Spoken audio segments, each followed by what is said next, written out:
Good afternoon, everybody. Welcome to the Countless Vlogcast. I'm your host, Justin Rich. Today, my guest is Lakeisha Jones, mental health professional and physical therapist. And I'm going to bring right back in. So, hope you guys enjoy the show. We'll talk mental health, fitness, a little bit of everything. Thank you, guys. All right, how you doing today? Sorry. All right, I'm mute. I'm mute. How are you today? I'm good. How are you? I'm doing well. So, tell us a little about yourself, a little about your background. I am a social worker. I actually own my own business called Purpose Healing LLC. And there I provide individual counseling, couple counseling. I work with adults and children. I help blended families kind of find their way and find their niche as a family. And I also work with different corporations and faith-based organizations on dealing with different things like understanding personalities, dismantling the stigma of mental health in the church or in the workplace. So things of that nature. And then, of course, I've become a fitness enthusiast with my own fitness challenge that was a part of my mental health healing process. Great. So, personally, how has going to therapy helped you personally, as like a mental health professional, as a human being, and as working in like a church and all that too? How has that helped you go into therapy? Going into therapy or going through therapy, myself, I am an Army veteran, so I actually have an active diagnosis of post-traumatic stress disorder. And I lived successfully with it because of therapy, because I knew that I needed to talk to someone and help process through what I've seen, what I've experienced, the fears that I had in combat, and other things in life that have been traumatic, whether it has been relationship issues that were traumatizing, or even, just dealing with traumatic things of just, I am a sexual assault survivor, a 2-time sexual assault survivor, and that was traumatic each time as well. So just therapy has helped me to process through all of that and to know that the bad things in my life that have happened to me are not a indicator of who I am, or it's not even an indicator of my worth or my value. Great. So, through your experience of going to therapy and being a professional therapist yourself, why would you recommend therapy to somebody out there and maybe reluctant? I would recommend therapy because therapy it allows you to have someone who is an unobjective party. They're not a person that is a part of your life. They're not a family member. They're not a coworker. They have no dog in the fight, so to speak. So with that, they are there just solely to help you process through and make the goals that you make for yourself. They're not there to tell you what to do or how to do it or who to do it with. They're there to find out what is it that you want. Whether it is to be able to move through life without worrying about things all the time, or whether it is to be able to process through what you went through and why you went through it and why it's hindering you from doing certain things. They're there to be kind of like a GPS to guide you through your life's process. Great. So, sorry. Oh, it's okay. I definitely will recommend it in the Black community, especially. We tend to not utilize therapy because of the fact that we grew up in the mindset of what goes on in this house stays in this house. And, therapy is not about putting your business on the street, but therapy is about dealing with those things that are affecting you. And they may be affecting you to have healthy relationships. They may be affecting you to be a good parent, or they may impact you because of what you went through as a child. And so it's there. The therapy is there to help you to be the best version of you. So, can you speak on the issues you talked about with the Black community too? Because I think a lot of times we don't really face those issues. That we're not really sure exactly what those issues are. Could you pinpoint those issues?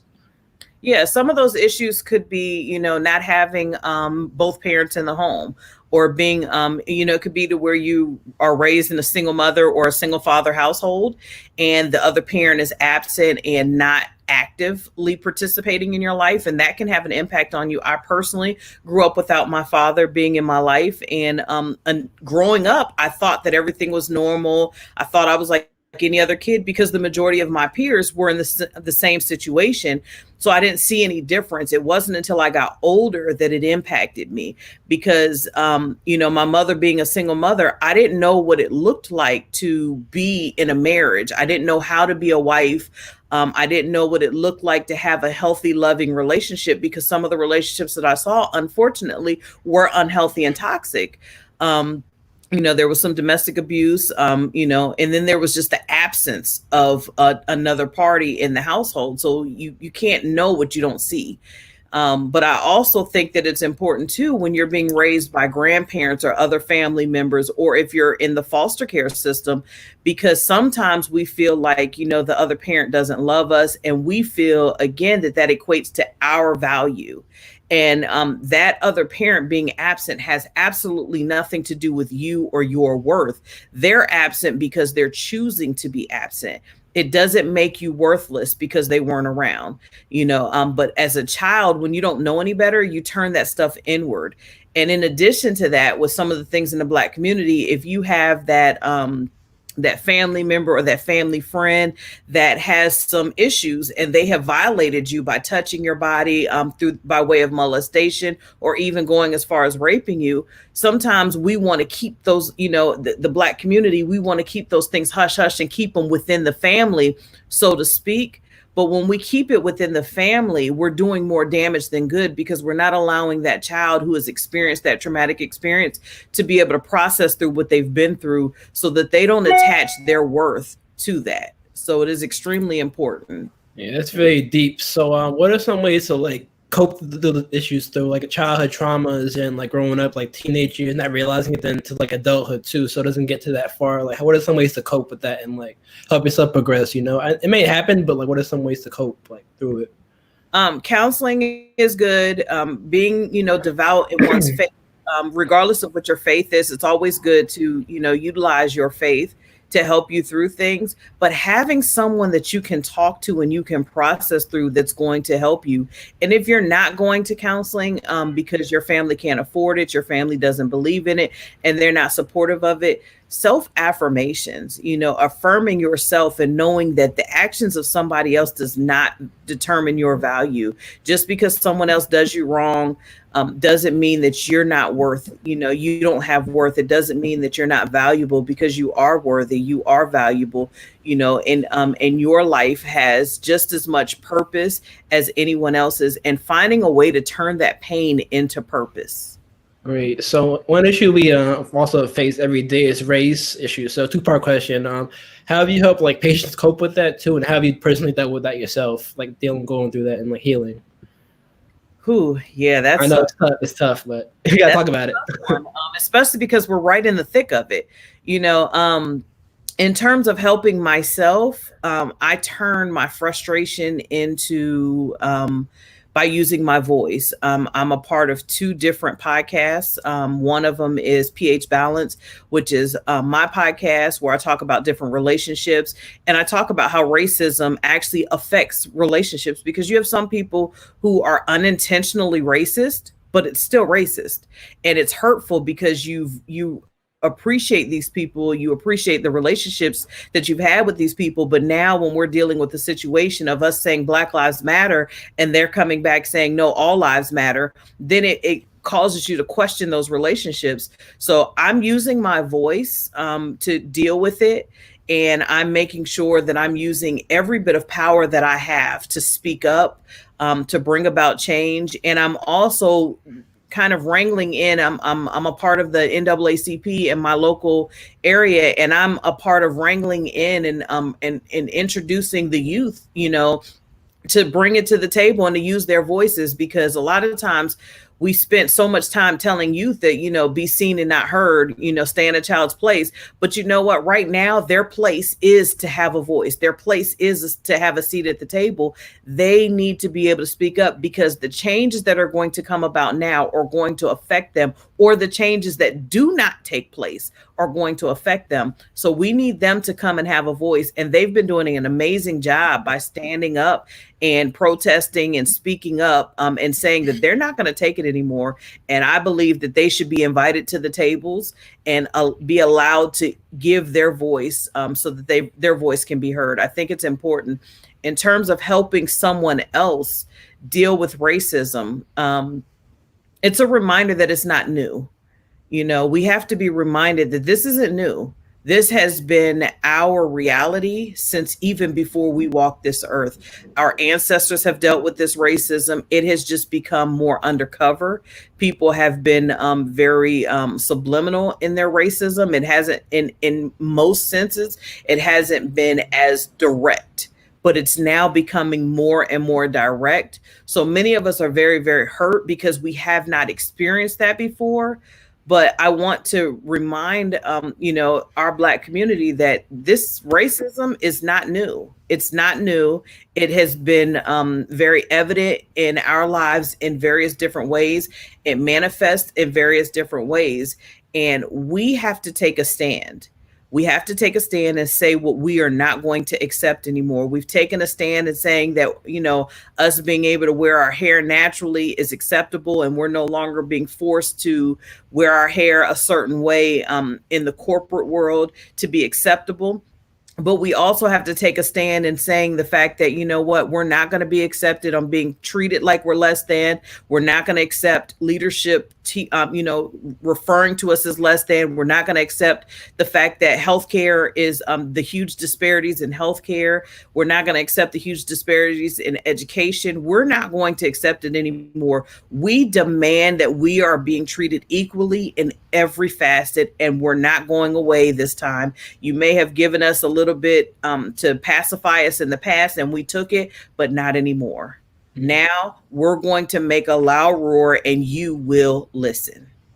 That's dope. That's dope. So let's talk a little about how we're going to receive therapy in the virtual age too. With also you talked about what's going on too, especially with children now too, out of school, the pandemic, Black Lives Matter, all the protests going on too. So let's talk a little about how people receive virtual therapy in this time. Well, virtual therapy, you have a lot of different, organizations that have access to therapists. You can Google to find a therapist that provides online services. You can go through Psychology Today, BetterHelp, a lot of different facets. You have a lot of Black mental health professionals that are out here that are, we're willing and we're eager, to assist, and we're offering virtual services. And those virtual services, I believe, are not going to end once we get beyond COVID. I think that the virtual services are something that needs to remain, because some of the hindrances from people getting therapy is their work hours, but having a virtual option that they can go sit in their car and have privacy during their lunch to go through therapy is something that they're now able to do, or having virtual hours that are after the traditional work hours as options, which is something that I provide. I provide outside of the traditional work hours, my services, and I provide them virtually. But I also can, for especially when it's youth, I like to go into their setting, in their home, in their play area, or their rooms with them and with their parents to be able to help them process through what they're going through, using play therapy and parent-centered interaction therapy as well. Great. So, people that can you speak a little on people that maybe not be able to afford therapy, or not sure where to look, or they don't have internet access in this time? Okay. So even if you don't have, if you have a phone and your phone has a camera, and most of us have smartphones nowadays that has a camera and allows us to, to be able to access the camera, whether it's a Zoom or freeconferencecall.com or the format that's being used by the therapist. So you can use therapy. You don't have to have a computer at home or Wi-Fi. We can still do the therapy. We like to see your face, simply because being able to see your face allows us to kind of see some things in terms of facial expressions. One of the things, though, that the virtual option does take away from is I can see your body language with the virtual option. With the virtual, you can probably see a person, their headshot profile. But face to face, I can see if you're tapping your leg or shaking your leg when we get on a certain topic. And so I'm able to explore that more. So there's pros and cons to virtual. Great. So talk a little about how the industry has changed, mental health industry has changed over the last like 2 years or so and progressed. Oh, I think the mental health industry over the past 2 years is more widely sought after, especially within the Black community and everything that is going on. We're now dealing with stuff because, we're not just dealing with the trauma that that we're dealing with today or that we may have experienced in our childhood, but there's ancestral trauma that we're trying to unpack and make our way out of and learn how to live beyond that trauma. Okay, great. So, what are some ways for the coping strategies after therapy? Like, say somebody goes to therapy and does a virtual session too. What are some ways people can progress and like have a positive outlook after a therapy session? Some of the ways that people can progress is engaging in activities that bring you joy, or that bring you some type of relaxation. For some people, it may be sitting down and relaxing and putting a puzzle together. It may be doing a coloring book, a crossword puzzle. It could be exercise. It could be, meditating. It could be spending time with your family, but engaging in activities that are minimizing your stress, but that also bring you, some type of joy, some type of happiness. And some of those activities are going to be with others, and some of those activities are going to be by yourself. It's more about what you need. Sometimes you need the me time. Sometimes you need the time where you're spending time with your loved ones. So it's important to just kind of figure that out. And some people don't know what brings them joy. So then you have to try different things to see what can be helpful for you. Great. So can you give advice to people out there looking to get into industry, like young therapists studying in college and high school, and those just beginning their practice? Yes. Listen, being a therapist, whether you're a social worker, a licensed professional counselor, marriage and family therapy, or psychologist, it is not for the faint at heart. This has got to be something that you are passionate about because it's hard. It's hard work, because you are dealing with someone else's issues, someone else's life. And in many situations, some of these people are to the point of where they've gotten to that point of where they're giving up. They don't want to do this anymore, and so you have to be passionate about it, and you have to try different areas to find what works for you. Working with children and families is not for everyone. Some people do better working with, research and policy. Some people do better with program development, but finding what works for you, what you're passionate about. And that may mean trying different things to figure out what you're passionate about. Great. So here's another deep question for you. It's involved the police and racism and all that. So it's been talked about. We need to get away from the police helping mentally ill and mentally people with mental health issues. So what are some ways we can go about that to go beyond that too, or other resources and methods to beyond the police? I honestly think that I do believe that social workers should be available to go on calls, or not just social workers. I'm kind of biased when I say social workers, but therapists, individuals who are licensed and clinical therapists. They should be able to go on to calls, or even doing interns. It would be a great opportunity for individuals who are doing their internships and their field placements to be able to go on calls with police officers to do an assessment for mental health. And, in a way to where they're not placed in harm's way, but at the same time, they're able to assess if there's mental health concerns, and how to be able to kind of provide some mental health first aid. I also think that police officers should be trained on mental health first aid. I think that should be a requirement for every state. Every officer, to be mental health first aid trained, so that they have a general understanding of what mental health looks like and how to assist a person who may be dealing with a mental health crisis in the moment. Right. So, for your perspective, what is the new normal from your perspective moving forward as we go along in 2020, 2021? Ooh, that's hard to say. The new normal, definitely, I see us using technology more, and leveraging what technology has to offer. but then also finding that happy medium of the technological age and non-technology. Because like I said earlier, doing the virtual therapy options, it's great to a degree, but there are certain things that a therapist can miss because of the fact that if I don't see your entire body, I can't see the body language that you're giving off to know that we need to further explore something, or to know that there's something that is making you uncomfortable, causing you to be a little more anxious when we discuss a specific topic or we try to go in depth. So it can make it harder for me as the therapist to know when to pull back or when to push a little bit more to get that client where they need to be. Great. So so for those that go to therapy, I guess for a few days, a few weeks, a few months, it doesn't work out for them, what do you suggest for them, and what are some of the resources they can use in between therapy, and if they like stuck on a therapist? Well, this is the one thing that I want to say when it comes to going to therapy. And if you feel it's not working out for you, I don't believe that it's the therapy that's not working. It may be that individual therapist. And, sometimes when we look at therapists and doctors and things of that nature, a lot of times people feel like they don't have the power to say, this is not who I want to see anymore. I want to see someone else. I want to encourage people that if you're not connecting with your therapist, if that therapy process is not one to where you're feeling confident about your therapist's ability to help you, it's no slight against that therapist. It's important for you to say, this isn't working. I want to try someone else. You have every right to do that. And I encourage people to do that. Don't just give up on therapy.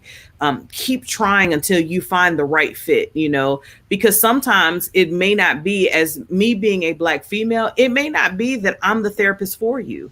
Maybe you could be a Black male needing therapy, and maybe the best therapist for you is a Black male who has a greater understanding of what it is to be a Black male, so they can better help you, because their level of understanding is far different than mine in terms of that situation. I may be helpful in other areas, but there's going to be some areas that I'm not helpful. Now, as a therapist, I do have the option to reach out to other colleagues and kind of get their viewpoint and see how they can assist me in helping a client. But it's the client's decision as to whether or not they want to work with that therapist. And if that client is not comfortable with that therapist, please, I encourage you to find another therapist. Don't feel like you're hurting your therapist's feelings.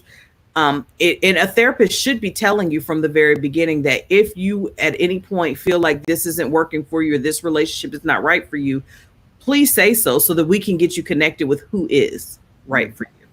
Great. So on a positive note to end this, could you give advice out there for people unsure about the future, unemployment, kids out there not sure about seeing their friends again, just like words of affirmation, encouragement? That'd be great. Yes. Don't give up. Don't give up. I know that things can be are rough, and the future looks bleak, especially with the increasing rate of positive COVID tests coming back positive. But I want to encourage you to continue pushing forward. Find different things, different avenues of income. Never put yourself in a situation where you only have one avenue of income. I'm not saying you have to work 3 and 4 jobs, but maybe you have different strengths, different creative, ideas that you can bring in some income. You may do hair, and that may be something that you can do on the side. Maybe you are a good writer and you can ghostwrite for people, or you can help people by consulting them and editing books. You can help them by writing contracts. You have a lot of businesses that are always looking for someone to kind of help them with writing certain contracts and forms and things of that nature.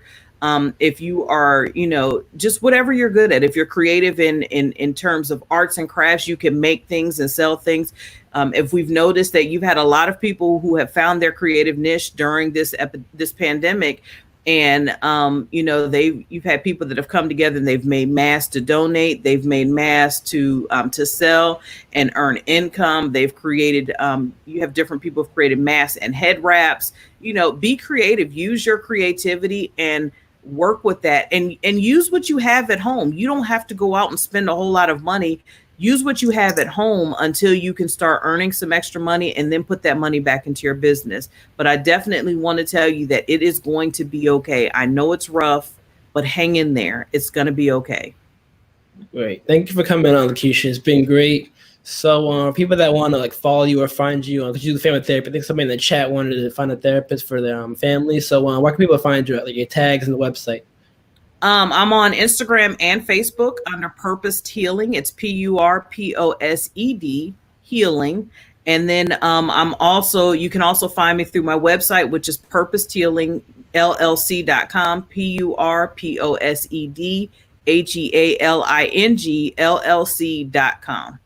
Great. So thank you again for coming on. It's been great. Thank you for having me. This has been I would like to say one thing. One of the questions you asked me is about individuals not being able to afford therapy. If you do not have insurance, you have some therapists that take insurance, some that are taking insurance and will do cash. Contact different therapists and find out, do they take cash payments? And sometimes they'll be able to work with you in finding a rate that works for you. Even if you can only afford to go to therapy once a month, I encourage that you utilize therapy. If you are, someone that is operating in your faith, which whatever that faith is, utilize the leadership in your faith as well to see if they can help you process through it. But definitely don't count therapy out because you can't afford it. There are ways to be able to utilize therapy without costing an arm and a leg. All right. Thank you for that advice. It's very helpful to people out there, because it's uncertain times. So thank you for that. Thank you. And thank you guys for watching the Countless Vlogcast. My guest today has been Lakeisha Jones, mental health therapist, fitness enthusiast. Guys, make sure you go follow YouTube. You can watch this again. If you guys need help, make sure you guys reach out to somebody, reach out to a doctor. Thank you again for watching. And